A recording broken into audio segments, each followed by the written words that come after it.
Okay, we're going to be taking a look at some derivatives now of logarithmic functions, and I really like logarithms. They're a lot of fun to work with, like when you're doing college algebra, for example, when you're doing an algebra course and learning about logarithms.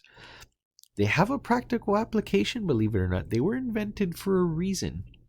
You might want to go back and look up somebody like Napier, and let me write his name here. I think it's worth investigating, Napier.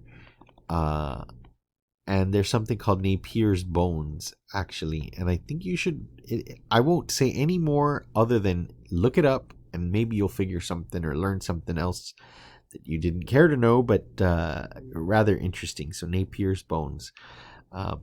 So we're looking at logarithms. This is the natural logarithm, and we want to take the derivative. And so what we're going to do is we're going to apply this rule here. And it says that if you take the derivative of a natural log function, you end up with 1 over u, which was whatever was inside the logarithm, multiplied by du, which was the derivative of the inside of that logarithm. So it's actually really nice. I mean, in general, if you had something like the derivative of the natural log of x, for example, you just get 1 over x, because the derivative of the inside is just 1. So, I mean, it's really the same thing, 1 over x. Okay? So, it's actually really nice. That's its derivative. But let's take a look at the next example, or the example listed here, and then we'll look at a couple of examples. We're actually going to look, let's say, 4 examples of how we can apply this kind of stuff, and it's actually really neat and really simple. So, we're going to take this right here, this 2x, to be our u. Okay? So if that's our u, then our y prime is going to be 1 over u, which was 1 over 2x. Now you're going to multiply it by the derivative of u. So what is, if u was 2x, u prime is 2. So multiplied by, you guessed it, 2. And what ends up happening is these 2's cross out, and you're left with just something simple like 1 over x as your derivative. Okay, so really nothing to it there. All right, but let's go ahead and add in another example. Okay, so we actually went ahead and added all 3 of the examples, but that's okay. It's really simple. So let's go ahead and take a look here. This right there is our u. So real quick, our u prime is just going to be 1, because the derivative of x minus 7 is just 1. So we are left here then with y prime equals 1 over u, which is x minus 7 times 1. Well, you don't really need to do that. There's your derivative. As simple as that. Okay, so that one's a nice one. Okay, number 6 is pretty nice too. We again have our u here, so our u prime is going to be the derivative of 8x squared, which is 16x. And then we will go ahead and say, well, y prime is 1 over 8x squared, because that's u, 1 over u, times 16x. And then from here, it's just algebra. I mean, really simple power rules. And you end up with 16 divided by 8, which is 2, and x over x squared is 1 over x, so 2 over x. And this is your final simplified version, anyway, of the derivative. Okay? Now, for the last problem here, again, the same rules come into play. And other than that, I mean, it's not a big deal. Let me just scoot this up a little bit.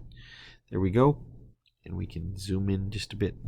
We do have to, however, use the quotient rule. And if you recall, and I'll write it up here, in one of my other videos, I discussed the quotient rule, and I always use this little mnemonic. Well, maybe it's not a mnemonic, but just like a little rhyme. Low D high minus high D low over low, low. All right?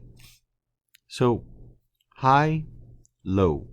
High is the function on the top, low is the function on the bottom, and we take the derivatives. And that's what the d high and the d low mean. So let's write this out. High is the natural log of x. Low is x to the 6th power. D high would be the derivative. So in this case, the derivative of natural log of x is 1 over x times 1, which is just 1 over x. And d low is the derivative of the one of the function in the denominator rather, 6x to the 5th. Okay, now we piece it all together using the quotient rule, and that is to say that y prime is low d high x to the 6th times 1 over x minus high d low, which is going to be, and we'll just do it this way, 6x to the 5th times the natural log of x over low, which is x to the 6th quantity squared. Okay, so we've got that right there, and what we end up getting is something that looks like this. When you do the algebra here, all right, you do the algebra there, you end up with something like x to the 5th power minus 6x to the 5th natural log of x, all divided by x to the, and I should not have written 12, it should have been 2, but it ends up being x to the 12th. I was jumping the gun there. Okay, but now we continue. You could do a little more algebra work. Factor out the x to the 5th part. You get x to the 5th on the outside, 1 minus 6 natural log of x, all divided by x to the 12th. And again, more algebra. Okay, because you can power reduce. X to the 5th over x to the 12th becomes 1 minus 6 natural log of x in the numerator, but in the denominator, x to the 7th power, when you apply those rules from algebra for exponents.